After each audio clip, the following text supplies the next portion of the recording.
मेरे सभी साईं भक्त को दिल से ओम साईं राम। आज के साईं संदेश में बाबा हमको क्या शिक्षा देते हैं, चलिए सुनते हैं। अगर ये साईं संदेश को हम हमारे जीवन में अपनाएंगे तो बाबा की कृपा और आशीर्वाद हमारे ऊपर हमेशा बनी रहेंगी। तो चलिए सुनते हैं आज के साईं संदेश। अगर ये साईं संदेश आपको अच्छी लगेगी तो प्लीज़ मेरी वीडियो को सब्सक्राइब करोगे, लाइक करोगे और अपने दोस्तों के साथ शेयर करोगे। ओम जय साईं राम।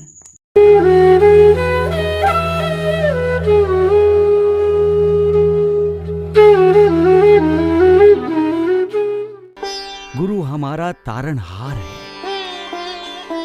गुरु हमारा उद्धार करता है, हमारा मोक्ष दाता है।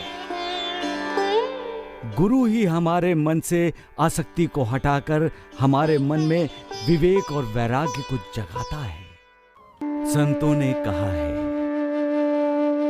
जहां राम है वहां काम नहीं, जहां काम है वहां राम नहीं।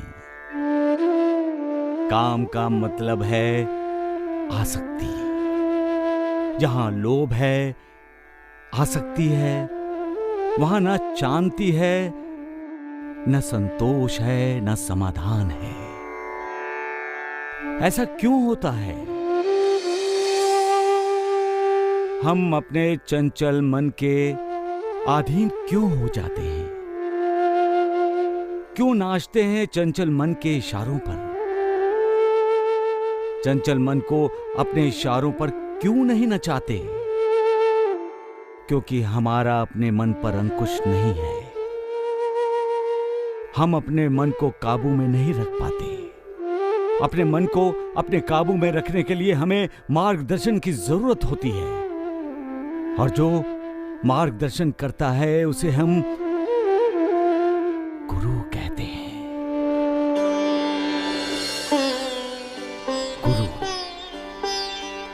गुरु हमारा तारणहार है।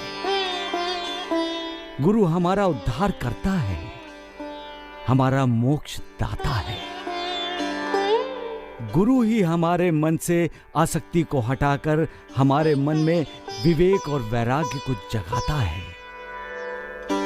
गुरु की कृपा से ही हमारा मन अहंकार शून्य होकर उस मालिक की भक्ति में लग जाता है, और फिर वो अपनी चंचलता भूलकर हमेशा मालिक को ही याद करता रहता है। फिर तो हमारा अपने शरीर पर भी ध्यान नहीं रहता। हमारा शरीर भी हमारे लिए भक्ति का एक साधन बन जाता है,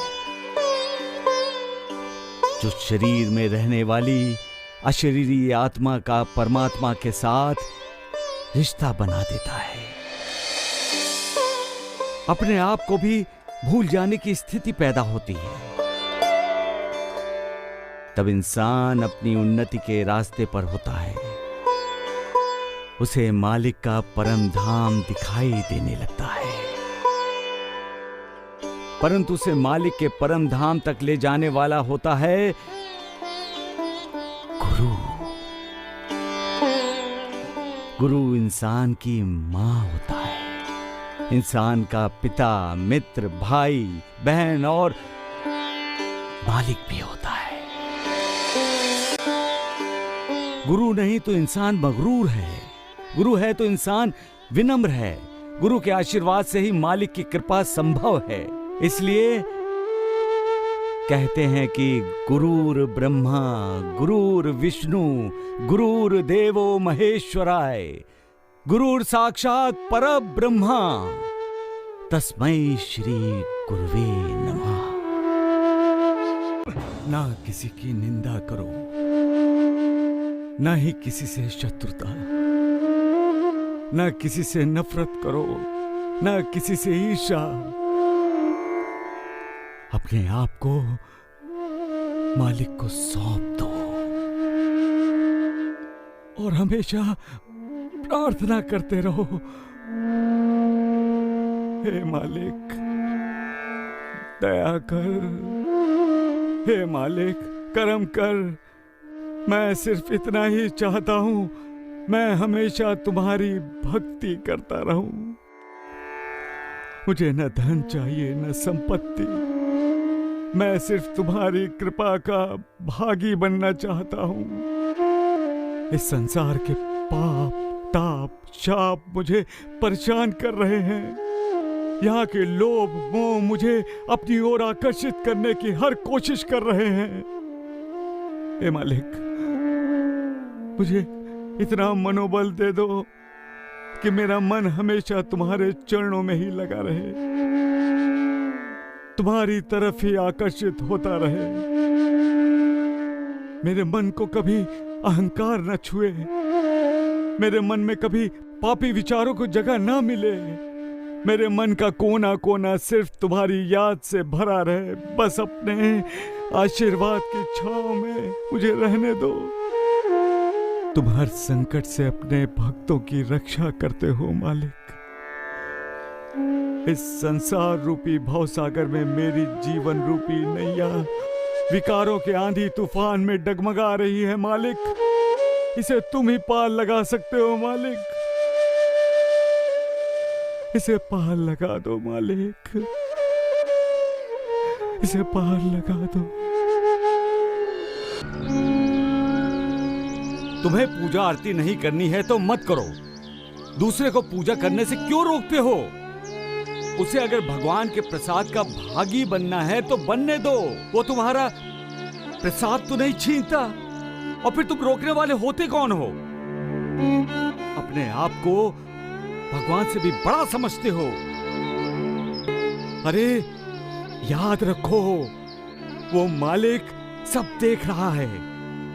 वो कहता है, प्यार बांटोगे प्यार मिलेगा, नफरत करोगे तो बदले में नफरत मिलेगी। उसके होंठों पर मुस्कुराहट लाओगे तो तुम्हारी तिजोरी से चला नहीं जाएगा कुछ, उल्टा मान मिलेगा, इज्जत मिलेगी, प्यार मिलेगा, दुआएं मिलेंगी। ये मत भूलो, तुम्हारे मुंह से निकला शब्द किसी हथियार से कम जख्म नहीं देता, और जख्म भी ऐसा जो आसानी से नहीं भरता, रिश्ता रहता है उम्र भर। अरे मालिक ने जो तुम्हें 2 हाथ दिए हैं वो दूसरों को थप्पड़ मारने के लिए नहीं दिए, बल्कि किसी के आंसू पोंछने के लिए दिए हैं।